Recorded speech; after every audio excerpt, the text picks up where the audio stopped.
Bueno, bienvenidos a esta exposición en la cual hablaremos sobre el análisis transaccional de Eric Berne. Esta teoría es muy importante para conocer cómo funciona la comunicación entre las personas y cómo esta ayuda a desenvolvernos en el entorno. Las siguientes diapositivas son como que una introducción.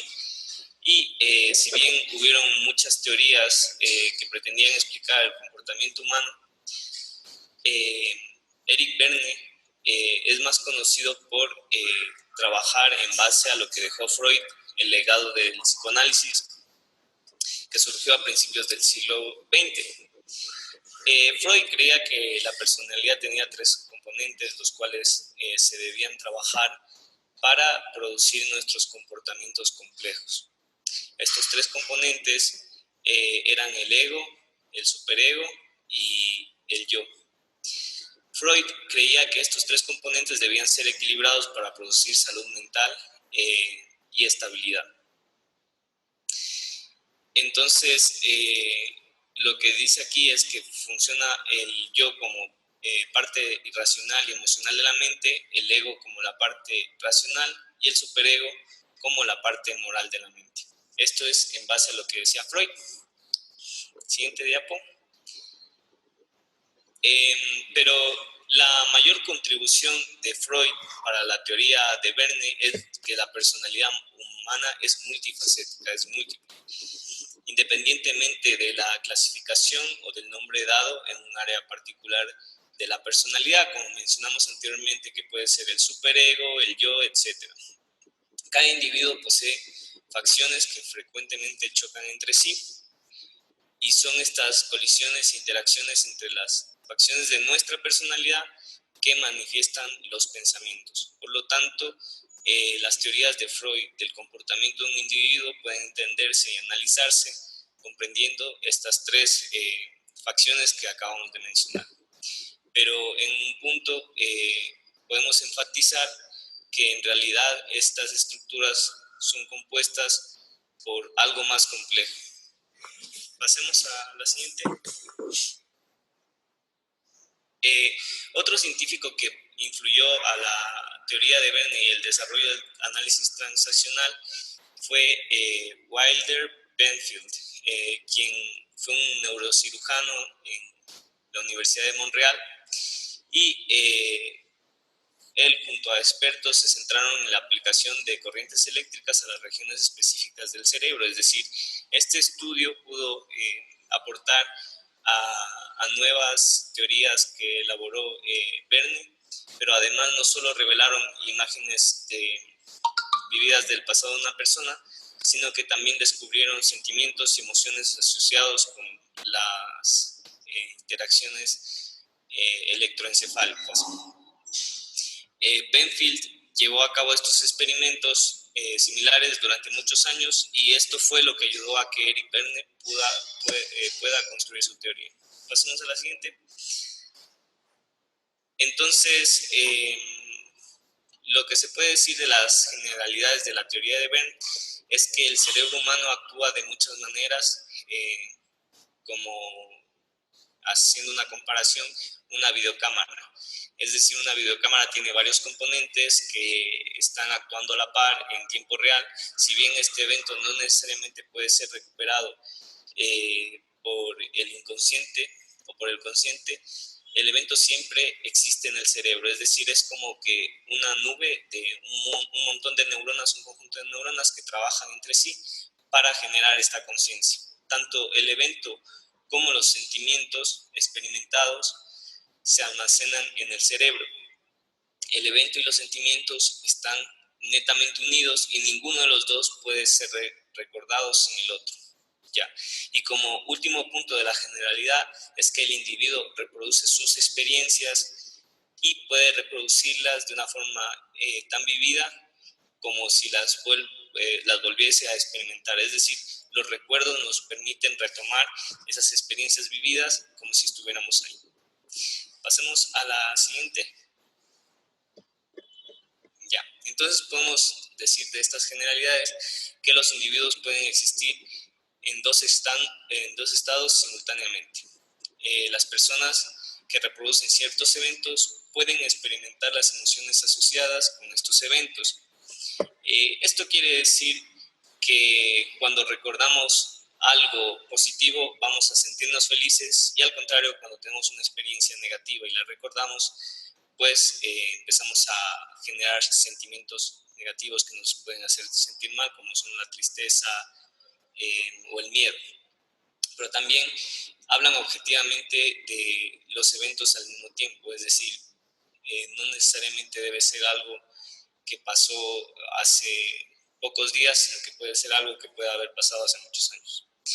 Entonces, de esto, lo que sacó Verne es lo transaccional como una unidad fundamental de las relaciones sociales, y tiene una perspectiva reduccionista y atomicista respecto a la elaboración de esta teoría. Es decir, él se basa en los aspectos más pequeños que componen a las interacciones humanas, y en base a esto va generando un constructo en cuanto a toda la red de relaciones. Pasamos a la siguiente diapo. Ya. Dentro de la unidad de relaciones sociales, como ya nos referimos, se la denominó transacción. Se refiere a la acción e interacción en un encuentro entre dos o más personas, es decir, son interacciones que se dan todo el tiempo, en todo lugar y con cualquier persona. El estudio que él realizó con sus pacientes era básicamente mediante la observación. Les hacía una serie de preguntas para que los pacientes se expresaran, contaran sus anécdotas, y en base a ello observaba todas las características, tanto verbales como no verbales, de los individuos, puesto que todo esto es comunicación válida para su teoría. También dice que el análisis transaccional le sirvió para estudiar la interacción entre más individuos, no solo en el laboratorio, y que los psicoterapeutas pudieran poner en práctica los conocimientos de Verne. Es decir, que en base a estos estudios, otros psicólogos de la época pudieran elaborar teorías. Entonces, a través de los postulados de Verne, muchos científicos denominaron a esta teoría de las transacciones como el nuevo lenguaje de la psicología. Pasemos a la siguiente. Bueno, después de esto es cuando vienen los tres estados del ego. Además del análisis de la interacción entre individuos que realizó, el análisis transaccional también implica la identificación de estados detrás de cada transacción. Es decir, detrás de cada relación entre dos individuos existe tres estados que fluctúan en el consciente del individuo, directamente relacionado con un patrón consciente del comportamiento correspondiente. Carmel, otro psiquiatra, a principios de la década en la que Verne elaboró esta teoría, trató con pacientes. Durante el curso de su tratamiento, constantemente los pacientes podían cambiar el transcurso de la conversación. Los cambios no eran necesariamente verbales, sino más bien eran expresivos. Y todo esto tiene que ver con las interacciones que se dan en los tres estados del ego de Verne. Aquí nos menciona que existen dentro de estos tres estados el niño, el adulto y el padre, que eso veremos a continuación. Pasemos la diapositiva. Siguiente diapositiva. Ya. Aquí nos menciona que dentro de esta evolución se identificaron estos tres estadios que mencionamos. Verne estaba intrigado por todo esto, puesto que, según él menciona, estos estados nos cambian de ser, y esto nos permite pasar de un estado de adulto a niño simultáneamente cuando hacemos estas interacciones. por lo cual decimos que esta teoría no se asemeja a la teoría freudiana. Él más se basaba en los aspectos netamente del inconsciente, del superyo y el ello, y que estos estados corresponden a comportamientos observables. Ya, pasemos a la siguiente. En la parte del padre decimos que es una recolección masiva de grabaciones de un niño, externalizado o experimentado y percibido aproximadamente en los primeros 5 años de vida, dado que la mayoría de eventos externos por un niño son acciones del padre. Entonces, decimos que el estado del ego se llamó apropiadamente padre por esta serie de normas que el niño aprende y que le enseña la figura paterna. También hay que tener en cuenta que los eventos percibidos por el niño a menudo desempeñan roles parecidos a los de los padres. Esto lo podemos apreciar cuando un niño regaña a otro niño por hacer algo que no está bien. También se refieren a las transacciones hechas por analistas en oposición a lo biológico. Se capitaliza y lo mismo ocurre en los otros dos estados. Dentro del estado del niño vale la pena señalar que mientras el niño graba estos eventos, se registran preguntas sin análisis.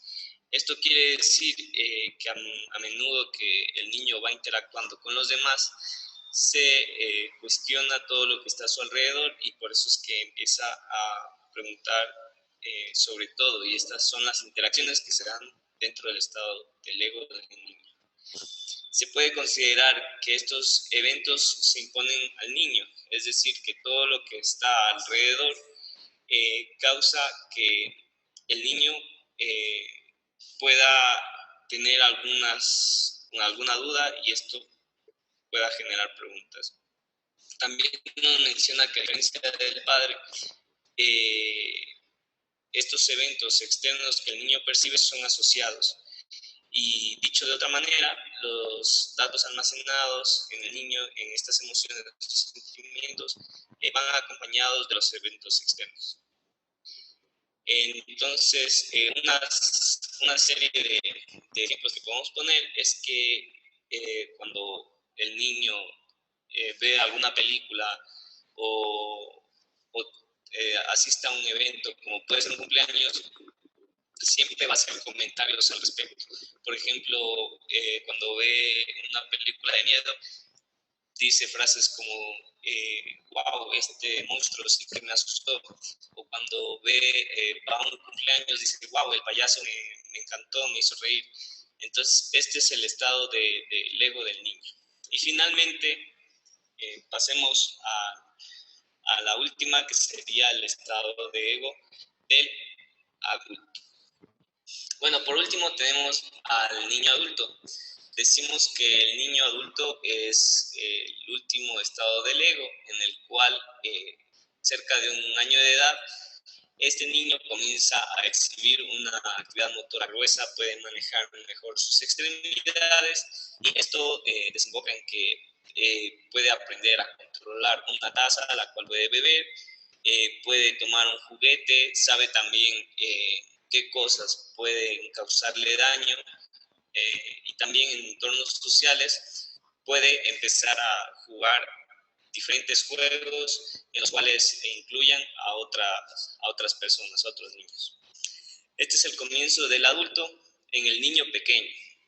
Los datos sugieren que los adultos surgen de la capacidad del niño para ver qué es diferente de lo que él o ella observó. Es decir, cuando estamos en un ambiente, podemos diferenciar qué cosas se parecen a nosotros y qué cosas no, y en base a ello actuar en consecuencia. En otras palabras, el estado de ego adulto permite al joven evaluar y validar los datos de otros niños y sus padres.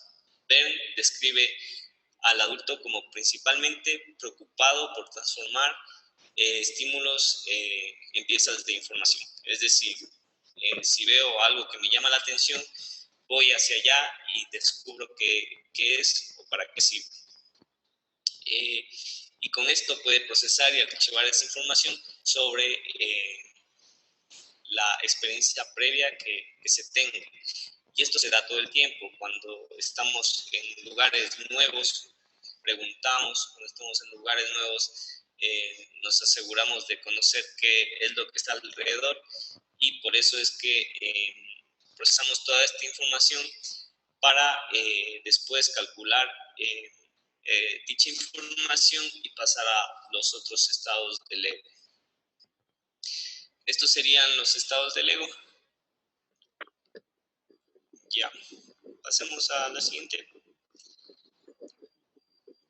Ya, decimos que todas las personas pasamos por estas 3 etapas del ego y podemos regresar a una etapa inicial, es decir, podemos pasar tanto desde la etapa del adulto como la del padre o la del niño. Este aprendizaje se muestra a través de la comprensión como adulto, es decir, como adulto es cuando comprendemos las cosas que están en el exterior, y las experiencias que vivimos podemos generar conclusiones, y en base a estas conclusiones es como mediante este análisis transaccional se puede ver todo lo que expresamos mediante lo empírico y observacional. Ya, pasemos a la siguiente. Entonces aquí podemos ver los aspectos más importantes de la teoría, que son las relaciones en todas sus formas con uno mismo y los demás. Esto hace referencia a que siempre estamos en interacción, siempre estamos aprendiendo, cuestionándonos, y también estamos pasando de un estado del ego al otro, de adulto a niño, de padre a adulto, y también que la creencia del cambio profundo ocurre a través de la experiencia. Aquí se pueden poner ejemplos como un niño que se acerca a una olla que está hirviendo. Aquí genera una transacción en ese lugar, y aunque el padre le haya dicho que no toque la olla, el niño puede aprender en base a eso. Se puede quemar, y dentro de esa experiencia, como mencionamos, está relacionada a un sentimiento, y es cuando ocurre este aprendizaje.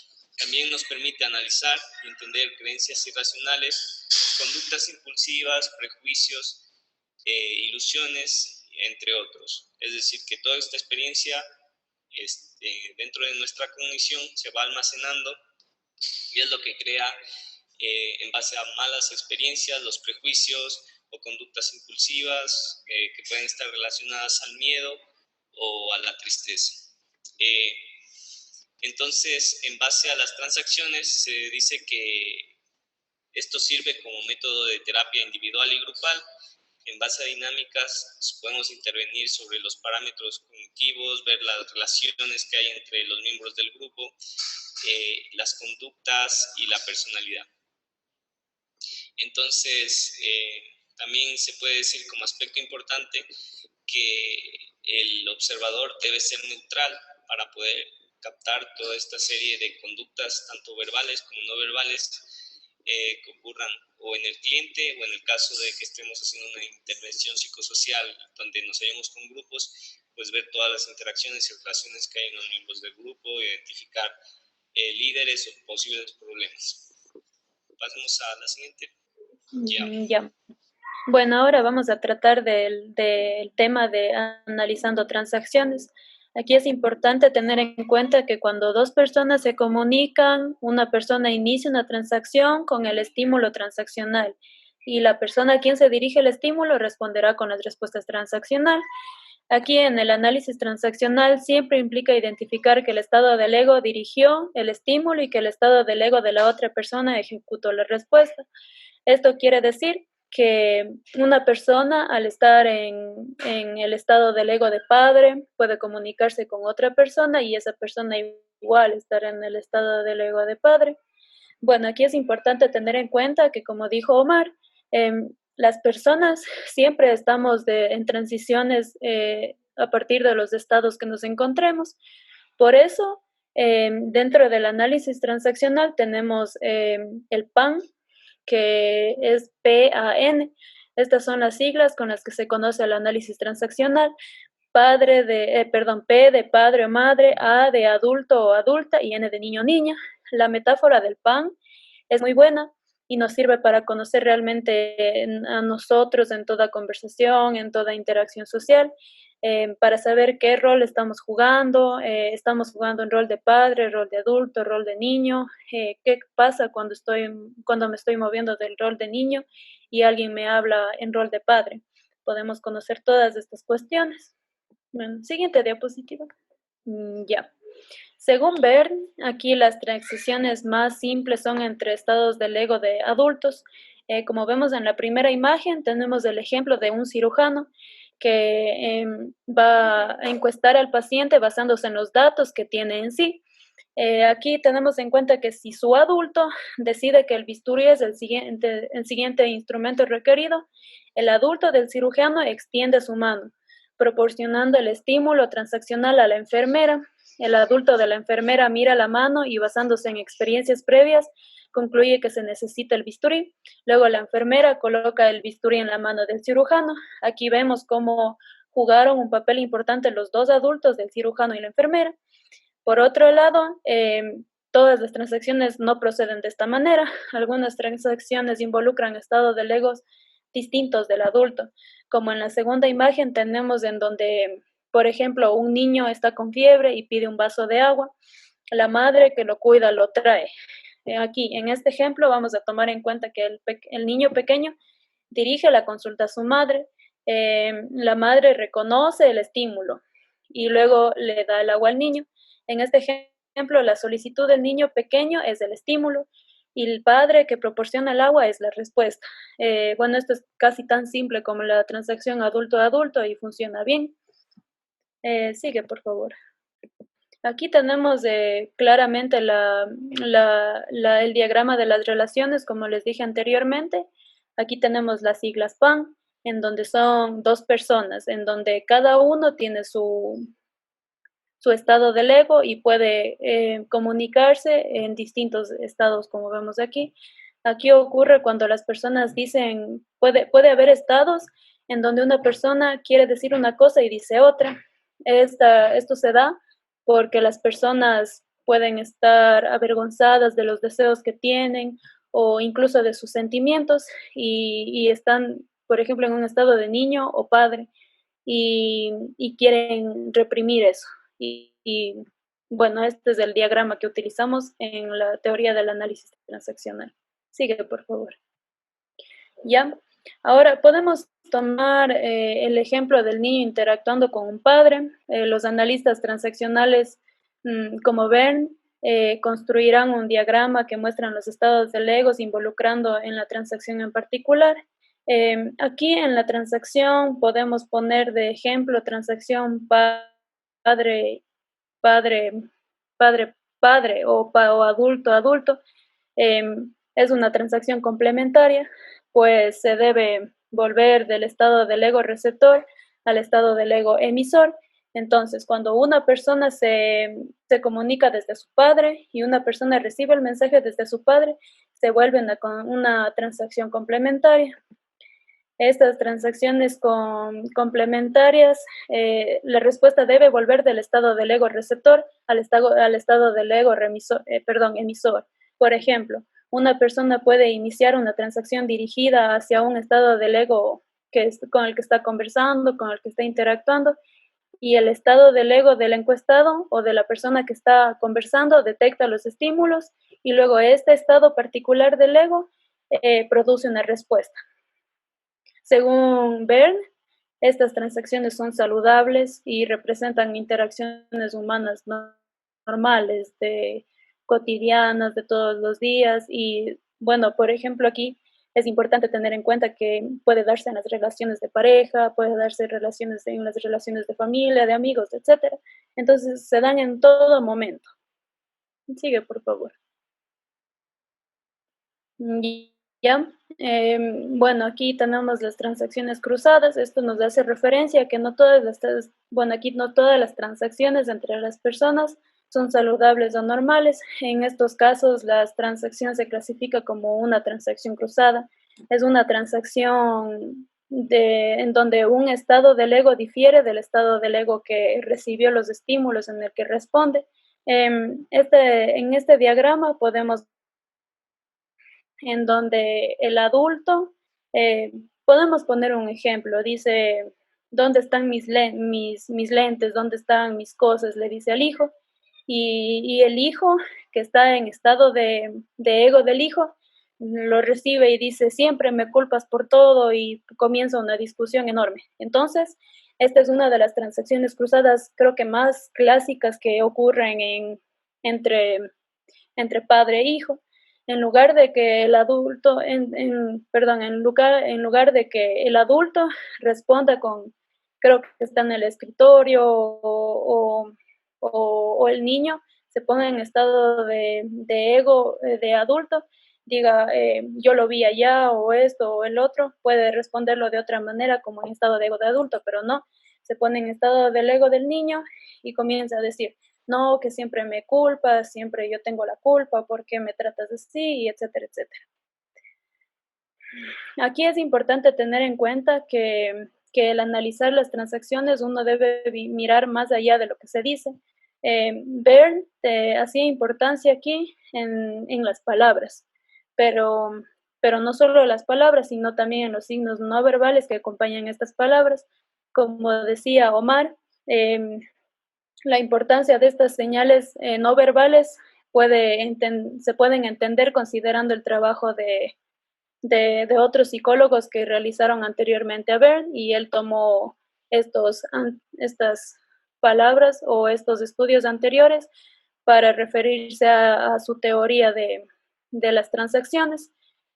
Aquí él hace referencia que en palabras reales, en una conversación, en una interacción humana, puede haber el 7%.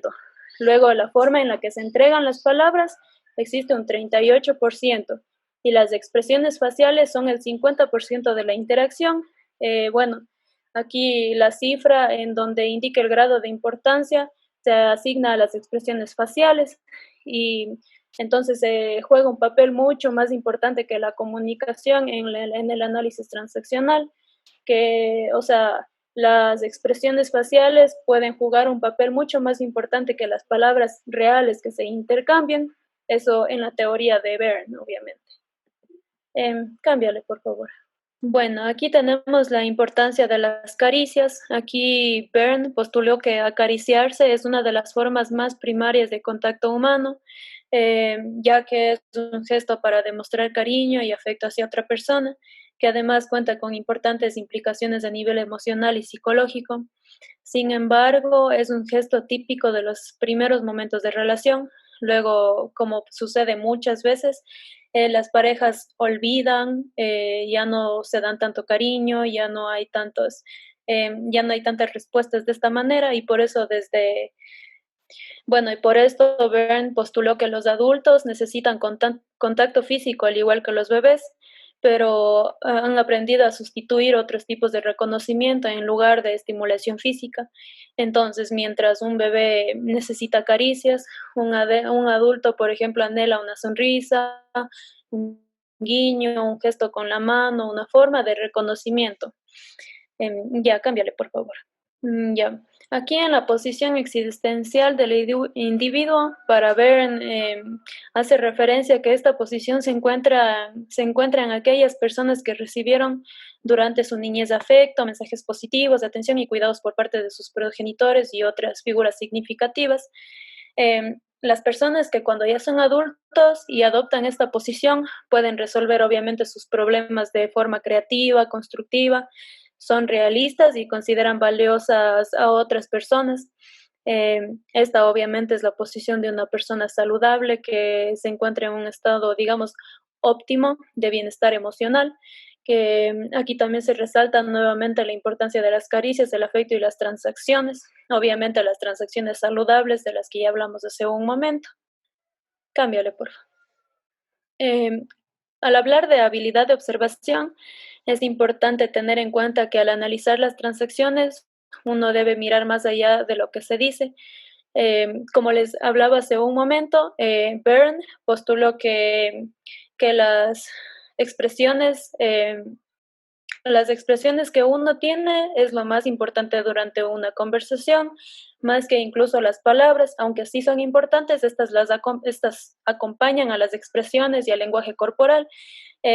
Aquí los analistas transaccionales prestarán atención a todas las señales al analizar una transacción e identificar en qué estados del ego están involucrados. Como nos hablaba Omar, al realizar una observación ya sea psicosocial, al realizar con un paciente, incluso con la persona que ya esté conversando, podemos identificar mediante el lenguaje no verbal. Cámbiale, por favor. Bueno, ahora vamos a hablar del derrame cerebral. Bueno, aquí Byrne definió a un derrame cerebral como la unidad fundamental de acción social. Bueno, hay que tener en cuenta que un derrame cerebral, según Byrne, no es, o sea, como la enfermedad del derrame cerebral, sino es más de acción. Les doy un ejemplo primeramente para que entiendan. Bueno, aquí en los derrames cerebrales podemos tener un ejemplo en donde si usted va caminando frente a su casa y ve a un vecino, probablemente este le sonreirá y le dirá hola. Es probable que su vecino le diga hola también. Este es un ejemplo de derrame cerebral positivo. Tu vecino también podría fruncir el ceño y no decir nada. Este es un ejemplo de accidente cerebrovascular negativo, pero también de los casos es posible que pase que el vecino no le diga nada, ni siquiera le pare bolas, así como saben decir. Este es un ejemplo de que no existe ningún accidente de cerebrovascular. Entonces, volviendo a la teoría de Byrne, aquí un derrame cerebral, cuando una persona reconoce a otra persona, ya sea verbalmente o no verbalmente, Byrne introdujo la idea de trazos en el análisis transaccional basado en el trabajo de René Spitz. Ya aquí él observó que los bebés privados de manipulación, en otras palabras, que no reciben ningún golpe, eran más propensos a las dificultades emocionales y físicas. Estos bebés carecían de mimos, toques y manipulación que la mayoría de los otros bebés recibían. Y bueno, aquí Byrne razonó que cualquier accidente cerebrovascular, ya sea positivo o negativo, es mejor que ningún accidente cerebrovascular, o cualquier accidente cerebrovascular es mejor que ningún accidente cerebrovascular en absoluto. O sea, como el ejemplo que di anteriormente, sería, según lo que dice Byrne, sería mejor que nos diga hola o que nos vea raro a que no nos haga nada, absolutamente nada. Ya. Bueno, aquí como ya les estaba hablando, Byrne tomó las observaciones de Spitz sobre estos bebés y bueno, a partir de esto desarrolló su teoría sobre las necesidades de los adultos para los accidentes cerebrovasculares. Aquí Byrne hace referencia a que los adultos necesitan contacto físico al igual que los bebés, pero han aprendido a sustituir todos estos tipos de reconocimiento en lugar de estimulación física. Como les decía hace un momento, quizá las parejas ya no se dan tanto mimo, no se dan tantos cariños, no se dan tantas expresiones físicas, pero todavía, digamos, mantienen la comunicación activa, mantienen, digamos, el nivel que tienen de divertirse, tal vez no se dicen tanto te amo, pero hacen muchas cosas por su pareja. Entonces los adultos tratan de sustituir estas cosas pequeñas, digamos, de besos, de caricias, de mimos y etcétera, por otras cosas que también muestran el cariño. Cámbiale, por favor. Ya, aquí en los campos de aplicación que se le puede dar a la teoría de las transacciones, como comencé diciendo, o sea, todo tipo de relaciones, en todas sus formas existen transacciones. Entonces, con uno mismo, con los demás, yo misma y puedo realizar transacciones al saber cómo estoy, digamos, en qué estado del ego me encuentro, cuando estoy conversando con otra persona, cuando estoy interactuando, incluso cuando estoy en un grupo, puedo identificar en qué estado del ego nos encontramos. Igual, De igual manera, la creencia de que el cambio es profundo, ocurre a través de la experiencia. Como ya lo dijo Omar, la experiencia es algo muy importante para que se dé el cambio profundo según la teoría de Berne. ¿Ya? También es una teoría de la comunicación que analiza las distintas formas de interacción, ya sea entre los individuos, parejas, familias, organizaciones, grupos, cualquier modo de relación que encontremos. Entonces aquí es muy importante saber entonces quizá cómo yo me estoy comunicando con mi pareja, con mi familia, de qué manera me comunico con digamos, una autoridad, con un grupo, etcétera. Siempre me estoy comunicando de diferente manera, cambio de estado del ego, pero puede ser de manera óptima o no óptima, obviamente. También permite analizar y entender creencias irracionales. Aquí podemos hablar de conductas impulsivas, prejuicios, ilusiones. Es importante también que aquí tenemos en cuenta que al analizar nosotros, digamos, como lo decíamos al inicio de las relaciones con uno mismo y con los demás, podemos terminar entendiendo estas creencias irracionales que tienen los demás con un tema que para nosotros es totalmente, digamos, normal o común. Para otra persona puede ser algo complicado, puede ser de diferente manera que como nosotros lo vemos. De igual manera es un método de terapia individual y grupal que interviene sobre parámetros cognitivos, afectivos, relaciones psicológicos, de conducta y personalidad. Aquí en un método de terapia individual y grupal es muy importante ya que conocemos a los otros, nos integramos con ellos e incluso nosotros sabemos cómo funcionamos y cómo ellos funcionan en torno al grupo. Ya, y de igual manera, y como último, él es practicante de un participante activo en su trabajo. Puede ser un observador neutral y lo mismo ocurre con el cliente o con el paciente o con quien nos encontremos, ya que la persona que observa determina cómo, digamos, cómo, en qué estado del ego estoy y si es oportuno, si nos encontramos en un estado del ego que en ese momento, obviamente, que beneficie a lo que queremos realizar en ese momento. Y así, ya. Bueno, creo que eso sería todo. Muchísimas gracias por escucharnos y espero que haya quedado claro. Cualquier duda que tengan, ya las resolveremos en clases. Muchísimas gracias.